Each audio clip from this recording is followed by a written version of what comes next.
את משיחנו ינהיג קהילתנו כולם יוצאים לקראת כל עזיז רבי דאגון ביתו אשרי כל משפחת ביתו כל אחד הוא יבכו מקובלת תפילתו לפני אלוקים אשרי משפחת Mes chers amis, bonne journée, que le bon Dieu vous protège, vous donne la santé, la joie, la prospérité, Kineratson.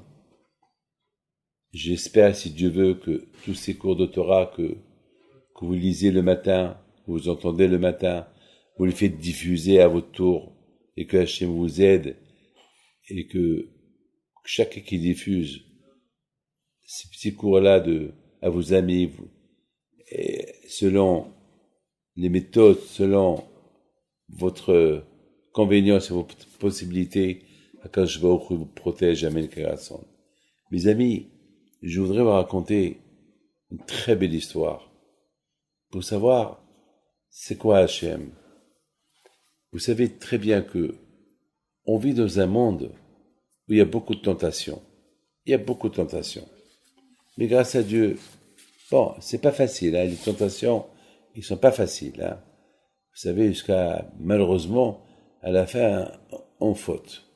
Parce que après on regrette. Parce qu'on n'a jamais vu quelqu'un qui a fauté et qui était content après qu'il a fauté. Parce qu'après, il va regretter. On n'a jamais vu quelqu'un qui veut pas faire une mitzvah et après, il a fait cette mitzvah. On n'a jamais vu ce quelqu'un-là regretter de l'avoir fait. Le contraire, il va être content qu'il a fait. Par exemple, quelqu'un qui est fatigué le matin et il n'arrive pas à se réveiller le matin pour aller à la synagogue. Et à la fin, il s'est levé. Est-ce qu'il va regretter une fois qu'il a fait sa prière? Le contraire, il va être heureux.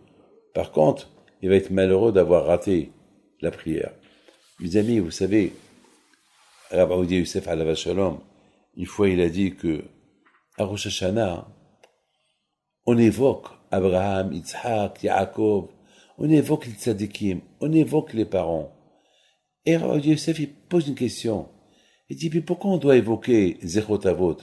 Pourquoi on doit évoquer à Rosh Hashanah Abraham, Yitzhak, Yaakov, la Hakeda? Et quelle est la raison? Il donne une belle image. Il dit, ça ressemble lorsqu'il y a une guerre. Et voilà, la guerre, elle commence et les soldats, ils voient que la guerre, elle est dure pour eux. Alors, qu'est-ce qu'ils demandent? Du renfort. Ils appellent qu'on envoie des avions pour qu'ils les aident. Alors, il dit à Rabbi Youssef, à Rosh Hashanah, tellement on a fait des fautes que, a priori, c'est perdu, c'est du perdu.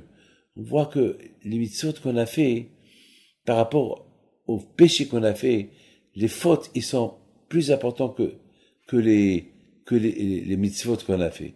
Donc, pratiquement, on est en danger. Alors, on appelle du renfort. On appelle Abraham, Yitzhak, Yaakov. C'est des pilotes, c'est des aviateurs, c'est des bombardiers. On évoque leur zéchut, leur mérite pour qu'ils nous aident. Mes amis, il faut savoir une chose. La chance qu'on a, qu'au Hachem, on a à qui prier. On a un problème. On a à qui prier, Baruch Hachem. On a à qui prier.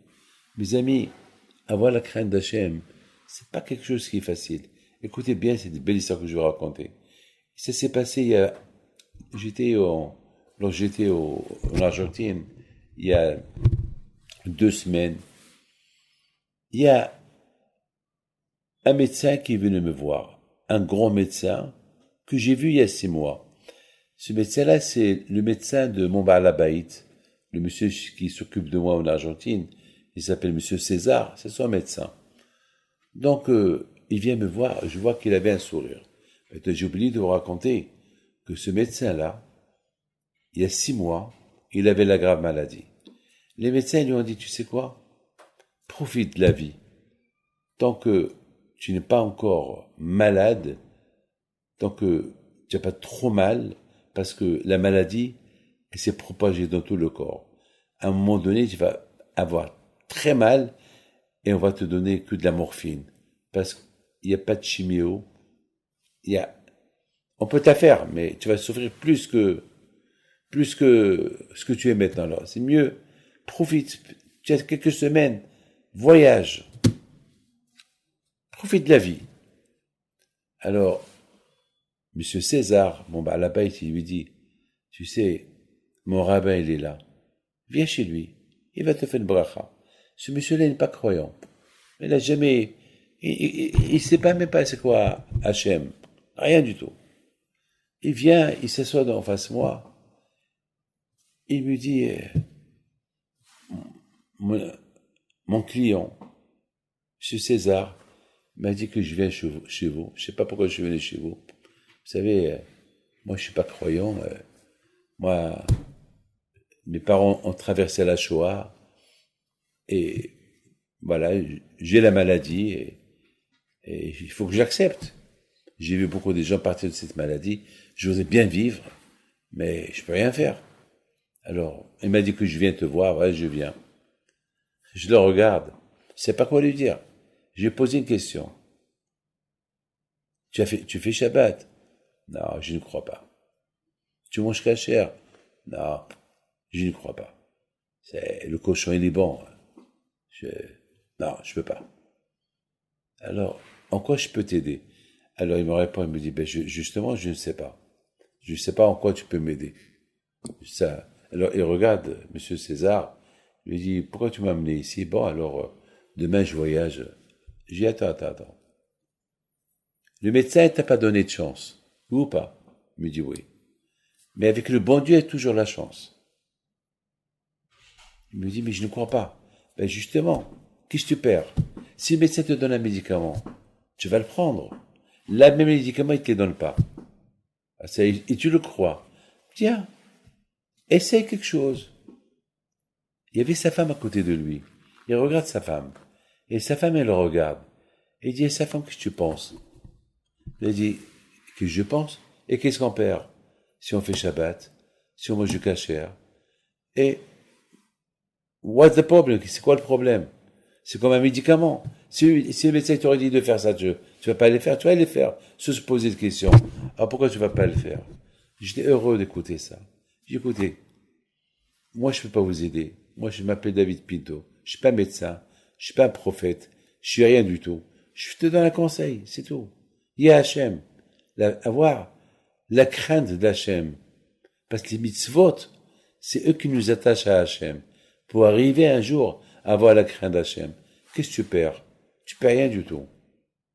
En faisant ça, tu vas créer des malachim, des anges, qui vont devenir des bombardiers, qui vont préparer pour toi une guérison. Qui sait? On se voit dans 6 mois. Si tu es vivant, tu es vivant. Et si tu es mort, tu es mort. Puisque on t'a dit que tu vas vivre 6 mois et tu as accepté de vivre 6 mois, qui sait, peut-être. Eh bien, mes amis, il y a 2 semaines, je l'ai vu. Il était guéri complètement, avec un grand sourire. Et Baruch Hashem, j'ai rien compris. Lui, il a rien compris. Ses médecins à lui ont dit, c'est le miracle du siècle, on n'a jamais vu ça. C'est une histoire qui s'est passée il y a 2 semaines. On me l'a raconté il y a 2 semaines. Lui-même, il me l'a raconté. Mes amis, que le bon Dieu vous protège, que Hachem vous donne la santé et la joie. Amen.